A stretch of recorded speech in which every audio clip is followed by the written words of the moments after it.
Primary পাঠশালা চ্যানেলে তোমাদের সকলকে আরও একবার স্বাগত। আজকে আমি তোমাদেরকে ক্লাস 2 এর বাংলা থেকে একটা কবিতা ডেমনস্ট্রেশন দিয়ে দেখাবো। কবিতাটি শুরু করার আগে তোমাদেরকে আগের ভিডিওতে আমি সহজ পাঠ থেকে ক্লাস 1 এর আমাদের ছোট নদী চলে বাঁকে বাঁকে কবিতাটি ডেমনস্ট্রেশন দিয়ে দেখিয়েছিলাম। তো ওই ভিডিওতে আমি তোমাদেরকে উল্লেখ করে বলিনি যে ওখানে তোমরা যদি ডেমনস্ট্রেশনটা দাও তারপরে সেখান থেকে কি কি প্রশ্ন হতে পারে। দেখো, আমি যেহেতু তোমাদেরকে এই ইউটিউব প্ল্যাটফর্মে হেল্প করার জন্য এসেছি, আমার মনে হলো যে সেই কোশ্চেনগুলো একটু বলে দেওয়া বা সেই বিষয়গুলো নিয়ে আলোচনা করা আমার একটা কর্তব্যের মধ্যে পড়ে। তাই আজকে আমি ক্লাস 2 এর কবিতাটি শুরু করার আগে আগের ভিডিওর অনুযায়ী সহজ পাঠের যে আমাদের ছোট নদী পড়িয়েছিলাম সেখান থেকে ডেমনস্ট্রেশনে কি কি প্রশ্ন হতে পারে সেগুলো একটু আলোচনা করে দিচ্ছি। ওখানে যেহেতু নদী নিয়ে বলা আছে, তাহলে তোমাদেরকে জিজ্ঞেস করতে পারে যে নদীর উৎস কোথায়। যেমন আমাদের পরিচিত যে সমস্ত নদী, যেমন কংসাবতী, শিলাবতী, গঙ্গা, যমুনা, এই যেগুলো আমাদের খুব পরিচিত নদী, সেগুলো কোথা থেকে উৎপত্তি হচ্ছে এবং কোথায় গিয়ে মিশছে তোমাদেরকে সেগুলো একটু রেডি করে যেতে হবে। তার সাথে সাথে রবীন্দ্রনাথ ঠাকুরের লেখা যেহেতু এই কবিতাটি, রবীন্দ্রনাথ ঠাকুরের জন্ম, মৃত্যু, তিনি কি কি পুরস্কার পেয়েছেন বা তার জীবনীটা একটু তোমাদেরকে দেখে যেতে হবে। তার সাথে সাথে আমি একটা গান যেহেতু উল্লেখ করে দিয়েছিলাম, ওগো নদী আপন মেঘে পাগল পাড়া, তো তোমাদেরকে জিজ্ঞেস করতে পারে যে এটা যেহেতু রবীন্দ্রসঙ্গীত, এই রবীন্দ্রসঙ্গীত ছাড়া তোমাদের আর কোনো রবীন্দ্রসঙ্গীত জানা আছে কিনা। তোমরা যে কোনো একটা রবীন্দ্রসঙ্গীত এর সাথে সাথে রেডি করে যাবে। এই কটা কথাই তোমাদেরকে বলার ছিল। এরপরে চলো আজকে আমি ক্লাস 2 থেকে বাংলা বিষয়ের একটি বর্ষার দিনে অন্নদাশঙ্কর রায়ের লেখা কবিতাটি ডেমনস্ট্রেশন করে দেখাবো। আশা করছি তোমাদের ভালো লাগবে। ভিডিওটি এইভাবেই তোমরা দেখতে থাকো এবং ডেমনস্ট্রেশনটি দেখে উপকার পাবে। গুড নুন স্টুডেন্টস, তোমরা সবাই কেমন আছো? ভালো আছো? আমিও ভালো আছি। আচ্ছা, তোমরা সবাই ফ্যানের বাতাস পাচ্ছ তো? হ্যাঁ, এখন কিন্তু খুব গরম পড়েছে। সবাই ভালো করে বসো যাতে সবার ফ্যানের বাতাস লাগে। আচ্ছা, আমি যদি এখন ফ্যানটা বন্ধ করে দিই তোমাদের কেমন লাগবে? হ্যাঁ, গরম লাগবে। যখন আমাদের লোডশেডিং হয়, কারেন্টটা চলে যায়, তখন কেমন লাগে? গরম লাগে, হাঁসফাঁস করি। আচ্ছা, এখন তাহলে কোন কাল চলছে বলো তো? হ্যাঁ, গ্রীষ্মকাল। সবাই খুব ভালো বলেছ। আচ্ছা, আমাদের যে সমস্ত ঋতুগুলো আছে তোমরা সবাই একবার জোরে জোরে একসাথে বলে দাও তো। হ্যাঁ, বলো। গ্রীষ্ম, বর্ষা, শরৎ, হেমন্ত, শীত, বসন্ত। ভেরি গুড, সবার তাহলে মনে আছে।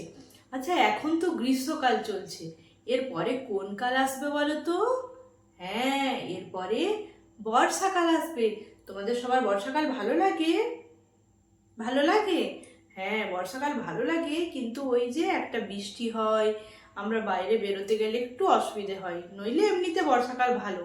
তারপরে এই যে অনেক জায়গায় ধরো বেশি জল হলে বন্যা হয়ে যায়, সেক্ষেত্রে একটু খারাপ, নইলে কিন্তু বর্ষাকালে আমাদের বৃষ্টি দেখতে সবারই ভালো লাগে। আচ্ছা, বর্ষাকালে তোমরা কি কি খেতে ভালোবাসো বলো তো? হ্যাঁ, খিচুড়ি। খিচুড়ির সাথে কি খাও? বেগুন ভাজা। হ্যাঁ মিতা, কি বললে তুমি? পকোড়া খাও। কিসের পকোড়া? আচ্ছা, পেঁয়াজের পকোড়া। Very good. সবাই বর্ষাকাল যখন আসবে, গরম গরম খিচুড়ি, তার সাথে ডিম ভাজা, পেঁয়াজের পকোড়া, এগুলো খাবে, ভালো লাগবে। আচ্ছা, এই বর্ষাকালে কিসের ডাক শোনা যায় বলো তো? হ্যাঁ, ব্যাঙের ডাক শোনা যায় তো। হ্যাঁ, আর বর্ষাকালে সবসময় আমরা কি পরি? বর্ষাতি পরি বা ছাতা নিয়ে বের হই। হ্যাঁ, দেখো আজকে এই সুন্দর বর্ষাকাল নিয়ে অন্নদাশঙ্কর রায়ের লেখা আমরা একটা কবিতা পড়ব। সবাই কিন্তু কবিতাটা মন দিয়ে শুনবে, খুব ভালো লাগবে। বুঝেছো?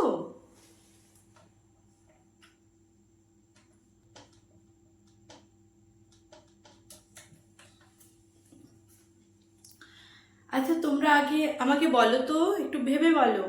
কে বলবে? হাত তোলো। বৃষ্টি ইংরাজি কি?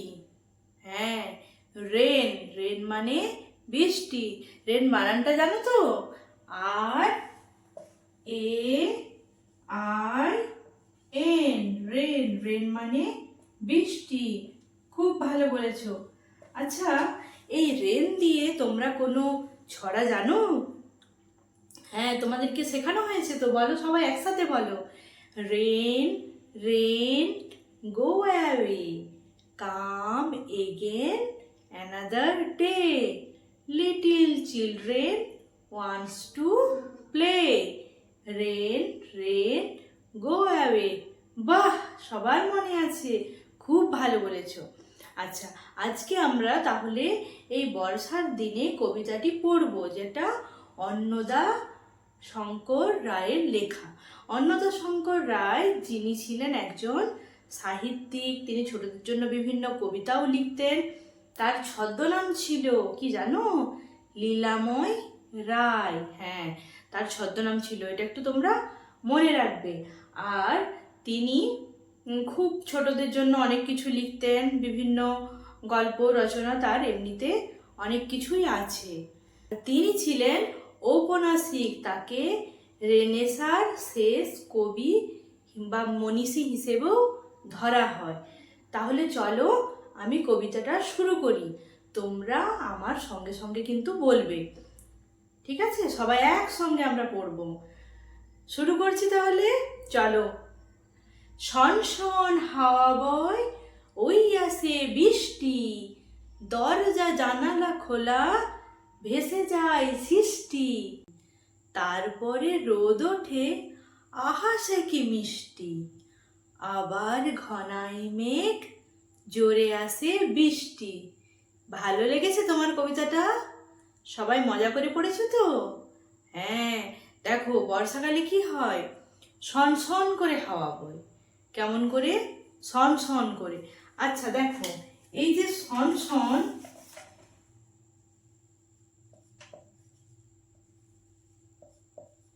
সন সন, এটা কটা একই শব্দ কি হচ্ছে? দুবার রিপিট হচ্ছে। এরকম আরো কয়েকটা শব্দ বলো তো।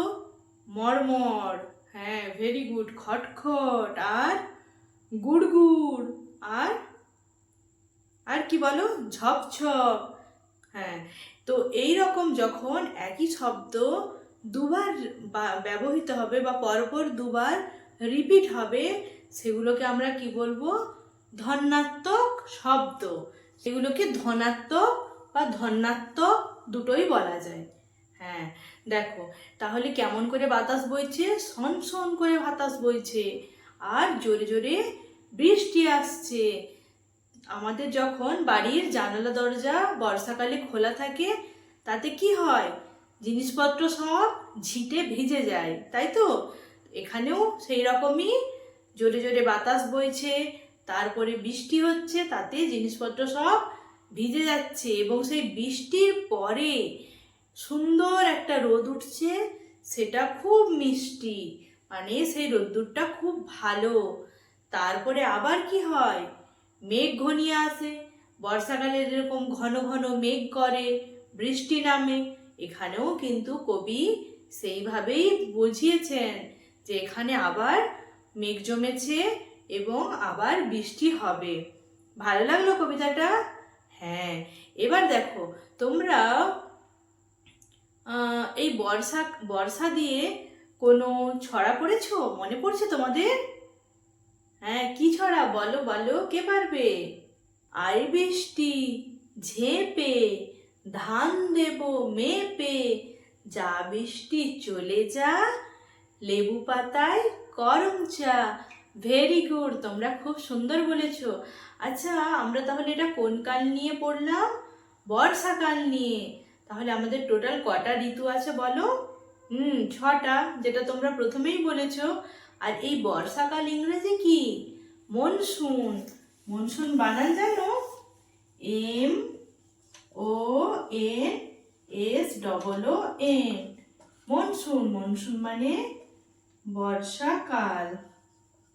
হ্যাঁ, তোমরা বাড়িতে গিয়ে কিন্তু এই কবিতাটা আরেকবার পড়ে নিও, খুব ভালো করে পড়বে, ঠিক আছে?